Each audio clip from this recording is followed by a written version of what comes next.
আপনাকে সর্বদাই পূর্ব এবং দক্ষিণের দিকে মুখ করেই ঘুমোতে হবে, কারণ এটি ঘুমানোর জন্য সবচেয়ে বেস্ট পজিশন। আপনার কিন্তু পায়ের উপরে পা রেখেও ঘুমানো যাবে না, নয়তোবা বার্ধক্যের সময় আপনার অনেক সমস্যা দেখা দিবে।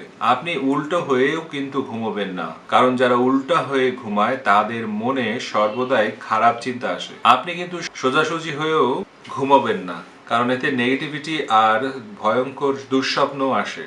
আপনি কিন্তু রাইট হ্যান্ডের দিকে চাপ দিয়ে সাইড হয়েও ঘুমাবেন না, কারণ এই পজিশনে হজম শক্তি ভালো মতন কাজ করে না।